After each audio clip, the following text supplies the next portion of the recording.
कि तुम्हारे पांव के नीचे कोई जमीन नहीं, कमाल यह है फिर भी तुम्हें यकीन नहीं। बाढ़ और सूखा से संबंधित मुद्दे पर उनको केवल गोरखपुर का जल जमाव याद आया, बाकी और कुछ भी नहीं याद आया था। और ये चीजें दिखाती हैं, मुझे नेता विरोधी दल के वक्तव्य को देख करके यही लगा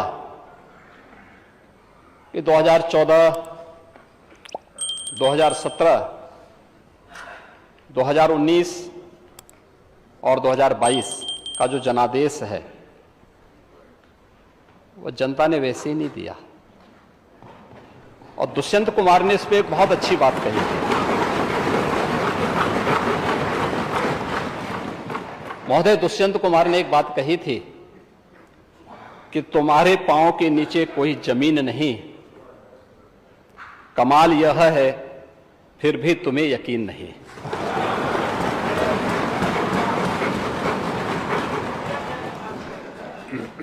उन्हें जमीनी हकीकतों की कोई जानकारी नहीं है। और तुलसीदास जी ने बात कही भी, समर्थ को नहीं दोष गुसाएं। ऐसे ही लोगों पे बातें अक्सर से सही बैठती हैं, क्योंकि जो लोग जन्म से चांदी के चम्मच में खाने के आदी हैं,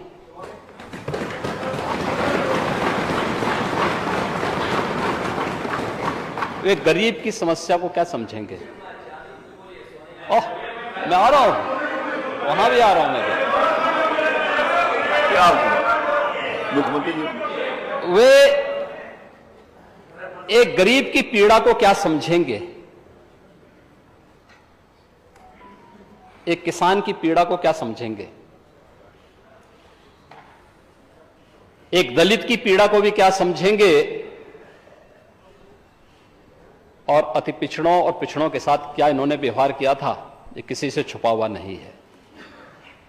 ये तो पूरा प्रदेश जानता है, पूरा देश जानता है। महोदय, महान किसान नेता और भारत के पूर्व प्रधानमंत्री चौधरी चरण सिंह जी ने कहा था कि देश की प्रगति का मार्ग इस देश के गांव, गलियों, खेत और खलिहानों से होकर के जाता है। चौधरी चरण सिंह जी की बातों को वास्तव में समाजवादी पार्टी ने अपने कालखंड में थोड़ा भी ध्यान में रखा होता तो उत्तर प्रदेश के इतिहास में सर्वाधिक किसानों ने इनके कालखंड में आत्महत्या नहीं की होती।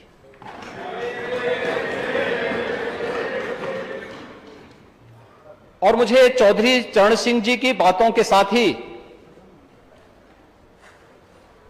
महान साहित्यकार राम कुमार वर्मा जी की कुछ पंक्तियां याद आती हैं, जिन्हें ध्यान में रख करके डबल इंजन की सरकार कार्य कर रही है। और वह देश के अन्नदाता किसानों के लिए समर्पित पंक्तियां थी कि हे ग्राम देवता नमस्कार, हे ग्राम देवता नमस्कार, सोने चांदी से नहीं किंतु तुमने मिट्टी से किया प्यार, हे ग्राम देवता नमस्कार। ये उसी किसान के लिए है, क्योंकि सोना चांदी से प्यार करने वाले लोग अन्नदाता किसान के महत्व को नहीं समझेंगे, उसके महत्व को समझ नहीं पाएंगे, उसकी पीड़ा को भी नहीं समझ पाएंगे। और इसीलिए जब बाढ़ और सूखा जैसे मुद्दे पर चर्चा की बात आई तो उस मुद्दे को लगातार विषयांतर करने का प्रयास हुआ। अगर भारत की खेती की बात होती है तो नेता विरोधी दल उसके साथ बाड़ी शब्द भी जुड़ता है, पशुपालन भी उसका पार्ट है। और जिस सांड की आप बात कर रहे हैं ना, ये सांड भी उसी का हिस्सा है। आपके समय में ये बूचड़खानों के हवाले होता था, हमारे समय में यही पशुधन का पार्ट बना हुआ है। और इसीलिए उस सच्चाई को आपको स्वीकार करना चाहिए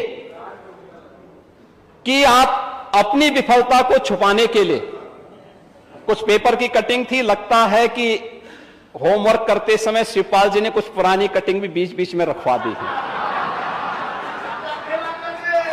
क्योंकि ये तो इतिहास गवाह है कि जब परिवार में सत्ता का संघर्ष आगे बढ़ता है तो कुछ ना कुछ चीजें तो सामने आएंगी। और पुराने जो है अनुभवी नेता हैं, शिवपाल जी तो इतना पापड़ बेले हैं, तो कुछ तो सामने आएगा, कुछ तो परिणाम सामने आने चाहिए। और शिवपाल जी, आपके प्रति हमारी बहुत सहानुभूति है। आपके साथ अन्याय हुआ है, हम जानते हैं, और इसीलिए आपके साथ ये लोग न्याय करेंगे नहीं, फिर भी आपकी कीमत को समझेंगे नहीं। नहीं तो दोनों की तो मित्रता है ही।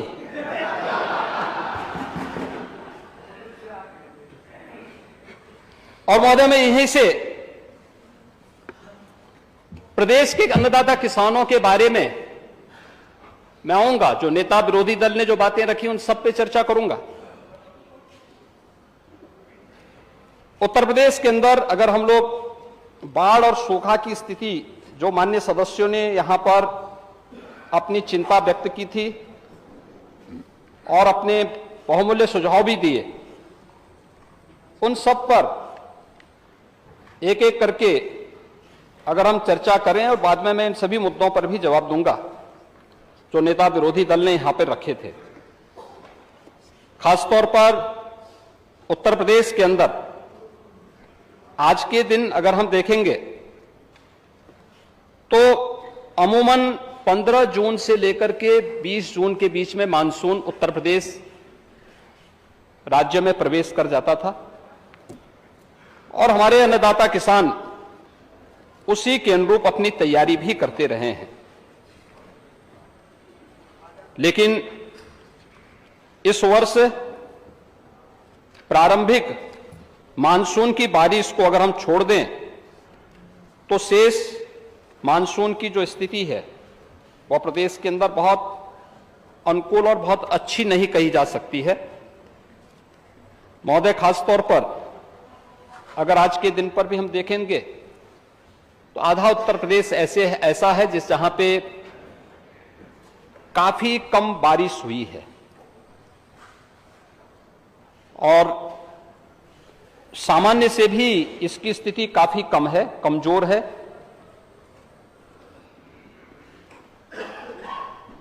यह स्थिति उत्तर प्रदेश के लिए अगर हम देखेंगे, पश्चिम के कुछ जनपदों में एक्सेस वाटर की बात सामने आई है, लेकिन उसकी स्थिति भी बहुत अच्छी नहीं कही जा सकती है, क्योंकि उत्तर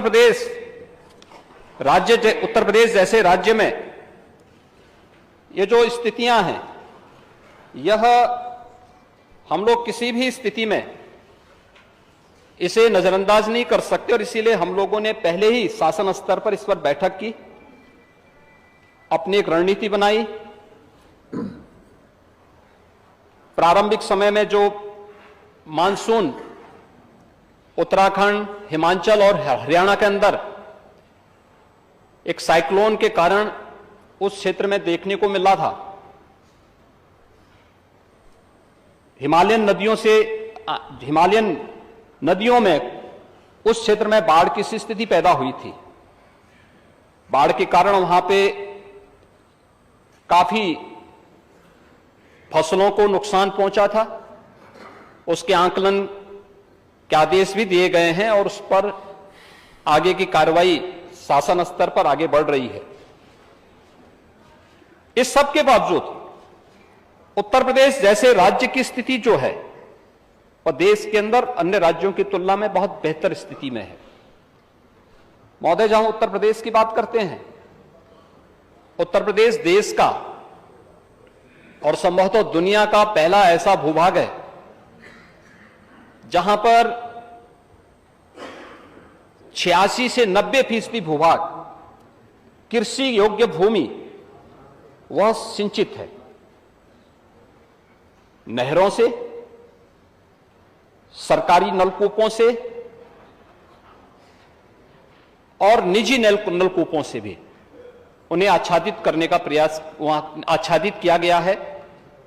और उसी का परिणाम है कि अगर हम देखेंगे तो अब तक कृषि जो हमारे पास जो डाटा है उसके अनुसार अगर हम देखेंगे तो कृषि बुवाई का जो सामान्य प्रतिशत है वह लगभग 88% फसलों को किसानों ने उसकी बुवाई हुई है।